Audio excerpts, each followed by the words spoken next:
дар ноҳияи Бобуҷон Ғафуров машқи мукаммали мудофиаи гражданӣ гузаронида шуд. Он ба масъалаҳои мудофиаи гражданӣ, эътиноъ, пешгирӣ ва рафъи ҳолатҳои фавқулода равона гардид. Машқи мукаммали мудофиаи гражданӣ аз 3 марҳила иборат буд. Дар марҳилаи аввал дар асоси бонги шартии машқ аз ҷониби хадамоти алоқа ва хабардоркунии мудофиаи граждании ноҳия бонги ҷамъ эълон карда шуд. Мақсади он санҷиши сатҳи омодагии мақомоти идоракунӣ, дониш ва сатҳи тахассусии ҳайъати роҳбарикунанда дар ноҳияи Бобуҷон Ғафуров аст.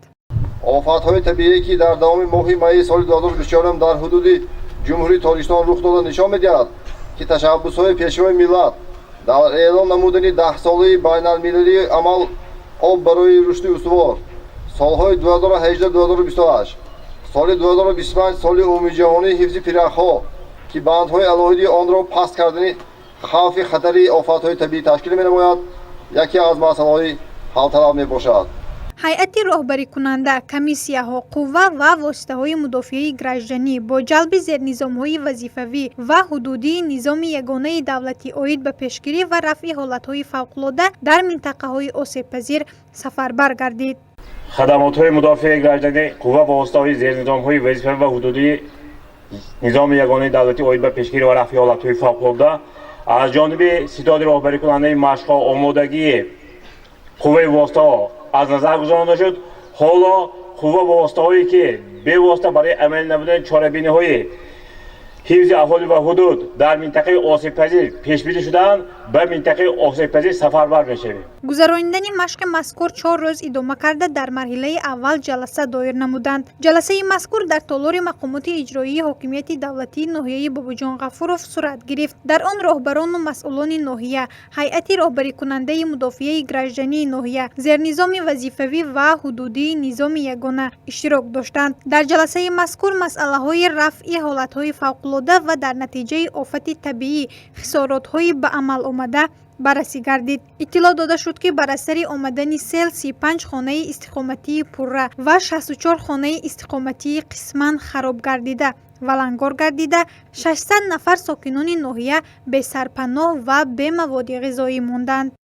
аз ҷумла дар деҳаҳои Сайҳун 15 хонаи истиқомати пурра ва 20 хонаи истиқомати қисман, дар деҳаи Теймурвалӣ 15 хонаи истиқомати пурра ва 10 хонаи истиқомати қисман вайрон шуда, инчунин ба 200 гектар заминҳои кишт ва 900 метр рӯйҳои автомобилгарди маҳаллӣ зарар расонидааст. бар асари боронҳои пайдарпай ва омадани селҳо, рейси кӯтоҳии ноқлиҳои барқи суёхтор ба амал омада, дар натиҷа 5 адад хонаҳои истиқомати суёхта ба хокистар мубаддал гаштааст. дар пойгоҳи обкашӣ ва барқи ҳудуди ноҳия ки воқеъ дар ҷамоати деҳоти истисол ҷойгиранд, садамаи иншоотӣ ба амал омада, як қисми аҳолӣ ва иншоотҳои иқтисодии ҷамоат бе қувваи барқ монданд. садди муҳофизатии селроҳаи рақами 25 ки байни деҳаҳои Исқисоқ ва Хистева мегузарад, об маҷрои худро дигар карда ба ҳавлӣ ва дохили хонаҳои истиқомати сокинони ин маҳалҳо ворид шуда истода, ба биноҳои маъмурӣ, иншоотҳои иқтисодӣ ва хоҷагии халқи ноҳия изҳороти гуногун расонидааст. муовини раиси ноҳияи Бобуҷон Ғафуров Ҳомидҷон Ҳакимзода, масъулони раёсати кумитаи ҳолатҳои фавқулода ва мудофиаи гражданӣ идора ва шӯъбаҳои дахлдорро вазифадор намуданд, ки оид ба гузарониндани машқи мукаммали мудофиаи гражданӣ чораҳои зарурӣ андешида, барои рафъи ҳолатҳои фавқулода кӯмакҳои моддию техникӣ расонида шавад. Беморхонаи марказӣ, КАЦ, хадамоти давлати оташнишонӣ, идораи роҳи ноҳия, идораи давлати беҳтоҷи замин ва обёрии ноҳия, хоҷагии манзили коммуналӣ, қитъаи обтаъминкунӣ ва канализатсия, раёсати кишоварзӣ, шабакаҳои барқ, бахши меъморӣ ва шаҳрсозӣ, маъмурияти муассисаҳои сохташаванда, шӯъбаи иқтисодиёт ва савдо, раёсати молия, кумитаи идораи замин, корхонаи ба қайдгирии мол-мулки ғайримавқӯф, шӯъбаи ҳифзи муҳити зист, ҷамоатҳои шаҳраку деҳот, хоҷагоҳи кишоварзӣ дар рӯзҳои 28-29 майи соли 2024 доир ба таъмин намудани миқдори техника, шумории кормандон ва таъминотҳои моддии машқ аз ҷониби истоди роҳбарикунандаи машқҳо расонида шавад. истоди роҳбарикунандаи машқҳо дар шӯъбаи раёсати кумитаи ҳолатҳои фавқулода ва мудофиаи гражданӣ дар вилояти Суғд муайян карда шавад.